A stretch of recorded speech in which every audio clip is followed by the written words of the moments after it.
This is Senate Republican Leader Mitch McConnell. Earlier this week, President Obama came to Capitol Hill to speak with members of my party about his plan for an economic recovery bill.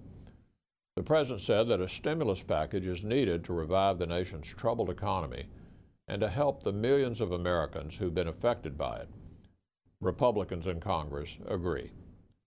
Every day brings more news of layoffs, home foreclosures, and shuttered businesses.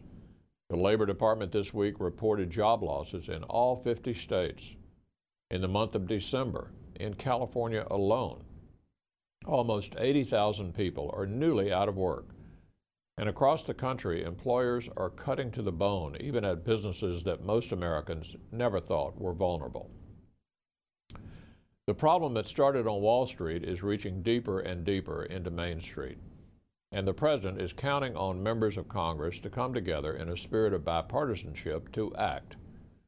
Unfortunately, the plan the Democrats in Congress put forward this week falls far short of the president's version for a bill that creates jobs and puts us on a path to long-term economic health.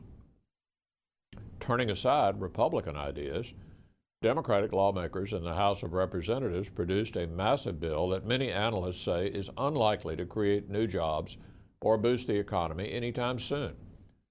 Most of the infrastructure projects it includes won't impact the economy for at least another year.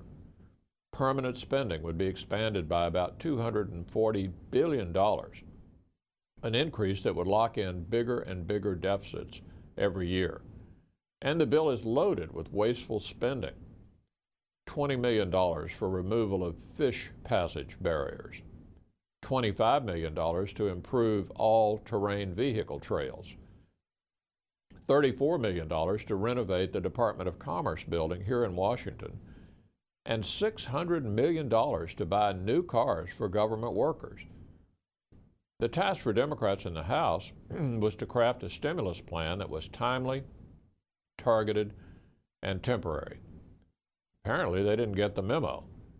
The bill they presented, and which House Democrats approved this week along a party line vote, looks more like a $1 trillion Christmas list. At a time when Americans are worried about holding on to their jobs and their homes and learning to live with less, politicians in Washington shouldn't be spending taxpayer dollars on new cars for government workers or sprucing up federal buildings here in Washington. And that's why Republicans are suggesting a simpler, more targeted plan that gets right at the heart of the economic crisis. Most economists agree that falling home values are the underlying cause of the recent downturn. Republicans think we need to fix this problem before we do anything else. So first, we propose providing government-backed 4% fixed mortgages to any credit-worthy borrower. The availability of these low-interest loans would increase demand for houses significantly, and low-interest mortgages would boost household income. The average family would see its monthly mortgage payment drop by $466 a month or $5,600 a year. Over the life of a 30-year loan, that's a savings of $167,760. Next, in order to get money into the economy quickly, Republicans would cut income tax rates for working Americans right away.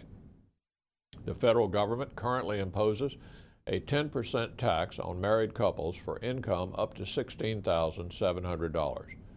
Republicans would cut that rate in half, putting about $500 into the pocket of every working family.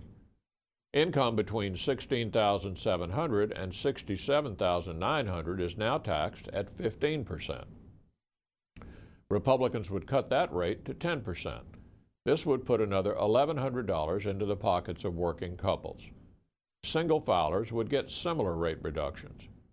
But either way, everyone who works and pays income tax would see an immediate increase in pay.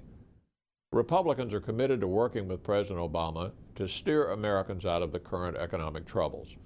We believe the best way to do that is to stabilize housing prices, cut your mortgage payments, and let you keep more of what you earn. And as Congress considers the best way forward, on behalf of the American taxpayer, these are the principles Republicans will pursue. Thanks for listening.